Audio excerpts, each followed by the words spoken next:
रोज रोज रात में बर्तन कपड़े धुलवाने वाला ससुराल। ये शादी बड़ी परेशानी बनी, रानी से मैं नौकरानी बनी, ना दिल को सुकून न रात को नींद। क्यों मुझे प्यार हुआ था, इकरार हुआ था। ये शादी हुई मुझे राहत मिली, मेरी रानी मेरे लिए नौकरानी बनी। सदाएं सुनो ज़फ़ाएं सुनो, हाँ मुझे प्यार हुआ है, इकरार हुआ था। माय बेबी, ये लो टिफिन, रह गया था, ये साफ और कर दो। वैसे अच्छा गाना गाती हो काम करते करते, जल्दी काम कर लो, रात हो गई है। क्या है तुम्हें, दिखाई नहीं देता? मैं बर्तन साफ कर चुकी हूँ। जब सारे बर्तन साफ करके जाने वाली थी तभी तुम्हें टिफिन लाना था। तुम कभी मुझे खुश नहीं देख सकते ना। बस रोज रोज तुम और तुम्हारी पूरी फैमिली मुझसे रात में कपड़े और बर्तन धुलवाते रहते हैं। तुम्हें तरस तो आता नहीं? यार मुझ पर क्यों बिगड़ रही हो? मेरी फैमिली वालों का गुस्सा मुझ पर मत उतारो। अगर तुम्हें बर्तन नहीं देता तो फिर तुम सुबह चिल्लाती मुझ पर कि तुमसे रात को बर्तन दिए नहीं जाते। तुम मुझे हर तरफ से टॉर्चर करती हो। अच्छा, मैं टॉर्चर कर रही हूँ तुम्हें? मैं? यहाँ मुझे रानी से नौकरानी बना दिया तुमने और तुम्हारे परिवार वालों ने। जब देखो रोज रात को बहू बर्तन धो दे, जब देखो रोज रात को बहू कपड़े धो दे। बस यही सुनते रहते हैं मेरे कान आजकल। सबने तो मुझे परेशान किया ही है, तुम भी कम नहीं हो। यार तुम फालतू का बिल मुझ पर फाड़ रही हो। अच्छा, मैं बिल फाड़ रही हूँ? तुम्हें पता भी है इसके बाद मुझे कपड़े धोने भी जाना है। सब लोगों ने मेरे लिए कपड़े निकाल कर रखे हैं, शर्म तो आती नहीं है। तभी शेफाली टिफिन की चम्मच फेंक कर अपने पति को मारती है और पति बचता हुआ इधर उधर आ जाता है। यार तुम मुझे क्यों मार रही हो? तुम्हें नहीं मारूं तो किसको मारूं? कर भी क्या सकती हूँ जब अपना ही सिक्का खोटा है तो।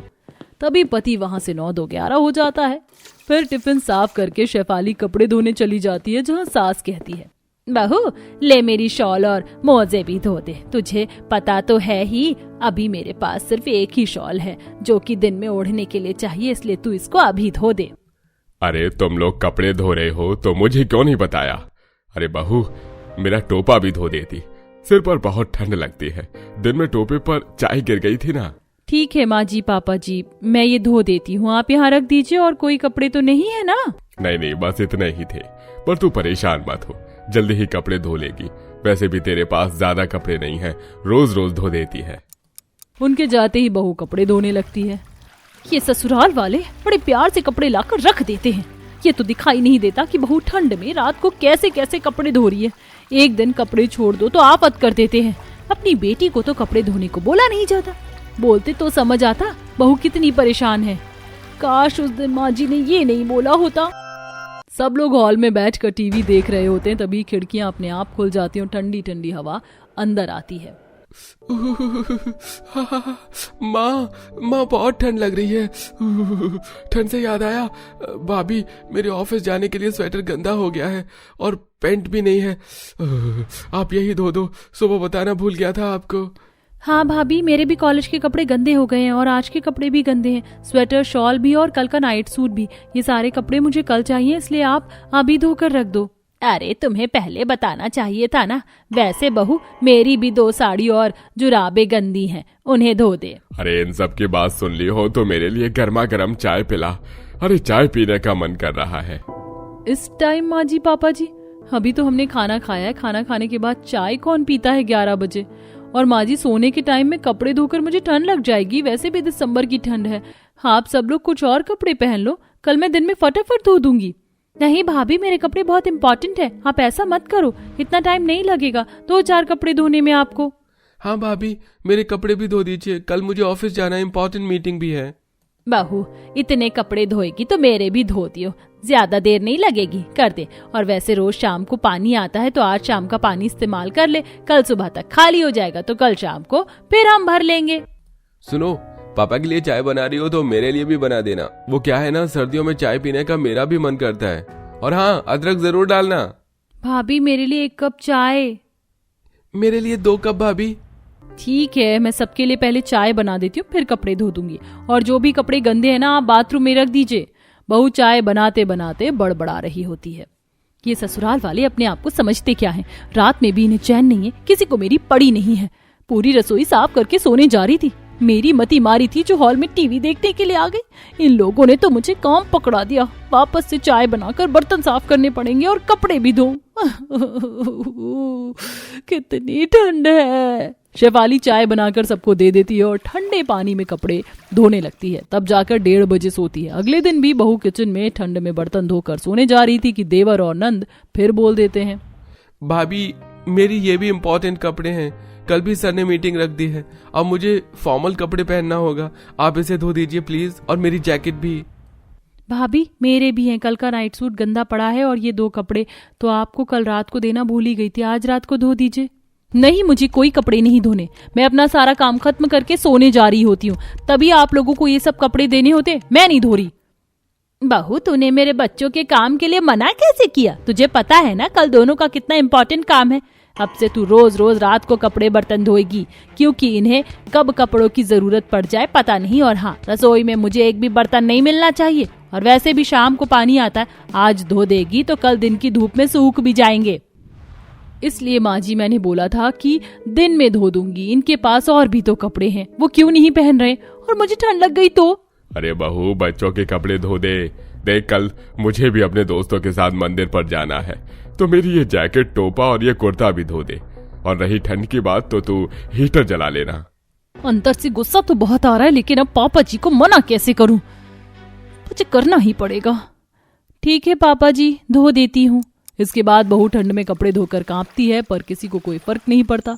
और जब से बहू रोज रोज रात को कपड़े बर्तन दोनों धोने लग जाती है, अगर एक दिन नहीं धोती थी तो ससुराल वाले सुनाने लग जाते थे, साथ ही उसके घर के काम में भी कोई मदद नहीं करवाता था। चलो शुक्र है कि कपड़े धो दिए, पर सुबह तक सूख जाएं, बात तो तब है ना। दिन में इन लोगों को कपड़े धुलवाना याद नहीं रहता, लेकिन जैसे ही रात होती है तभी कपड़े धुलवाने लग जाते हैं। और कोई कम नहीं है, नंद, देवर, सास, ससुर सब एक ही थाली के चट्टे बट्टे हैं। इसके बाद वह कमरे में जाकर सो जाती है। अगले दिन बहू कम बर्तन इस्तेमाल करती है, फिर भी घर के लोग ढेर सारे बर्तन कर दिया करते थे। दिन में तो बहू काम करती ही थी, फिर भी ससुराल वाले रात में परेशान करते थे।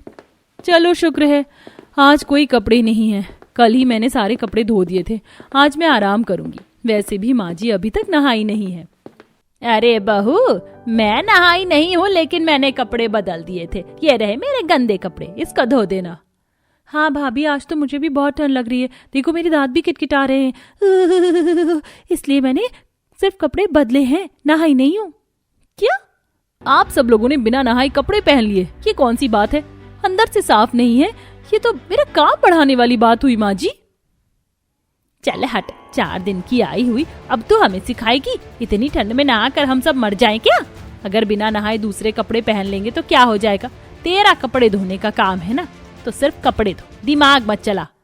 भाभी आप प्यार से बात सुन लेती तो शायद आपको माँ से इतना नहीं सुनना पड़ता। फिर परेशान होकर शेफाली को कपड़े धोने पड़ते हैं। इसके बाद रसोई में ढेर सारे बर्तन भी थे। कुछ ही देर बाद मेहमान आ जाते हैं, जिसके लिए बहू को खाना बनाना पड़ता है। फिर से ढेर सारे बर्तन गंदे हो जाते हैं और उसे बर्तन धोने पड़ते हैं।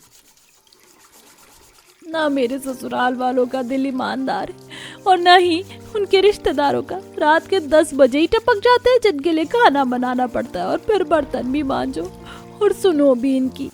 ये भी नहीं कि चल उनसे कोई अपनी भाभी की मदद करवा दे। ठंडे पानी से हाथ धोकर कैसे सूज गए, गीजर भी नहीं है यहाँ पर। अरे तुम अकेले रहकर क्या बड़बड़ा रही हो, मुझे बताओ। गुस्सा आ रहा है मुझे, चले जाओ यहाँ से। काम खत्म करके शेफाली गुस्से में सो जाती है और डिनर के बर्तन ना धोने पड़े इसलिए वह सब लोगों को रेस्टोरेंट ले जाती है, लेकिन फैमिली वाले खाना पैक करवा लेते हैं। ये क्या, मैंने सोचा था हम सब लोग यहाँ पर गर्मा गर्म खाना खाएंगे, लेकिन मेरे ससुराल वाले तो फिर से खाना पैक करवा लिए। फिर से रात को बर्तन मांजू। अगली सुबह शेफाली बिस्तर से उठ नहीं पाती फ्लू के कारण, उससे काम नहीं होता। फिर भी सास कहती है, बहू ठंड में थोड़े से सर्दी जुकाम से बिस्तर में क्या पड़ी है, उठकर खाना पीना बना दे, सब भूखे हैं। अच्छी माँ जी मेरी बहुत ज्यादा तबीयत खराब है, मुझसे ठीक से बोला भी नहीं जा रहा, नाक बंद है, आप डॉक्टर को घर पर बुला दीजिए। मुझसे ज्यादा बहाने मत बना, उठकर काम कर। और क्या भाभी, काम कर लो, मुझे चाय पीनी है। मजबूरन शेफाली जैसे तैसे उठकर चाय बनाने की कोशिश करती है कि छींक से सास ससुर भी बीमार पड़ जाते हैं और अगले 2 दिन में सारे घर वाले फ्लू से परेशान हो जाते हैं। फिर डॉक्टर आकर सबका चेकअप करता है तो कहता है, बड़े अजीब लोग हैं आप सब। आपके घर में किसी एक मेंबर को शुरू हुआ होगा, आप सबको तभी ख्याल रखना चाहिए था।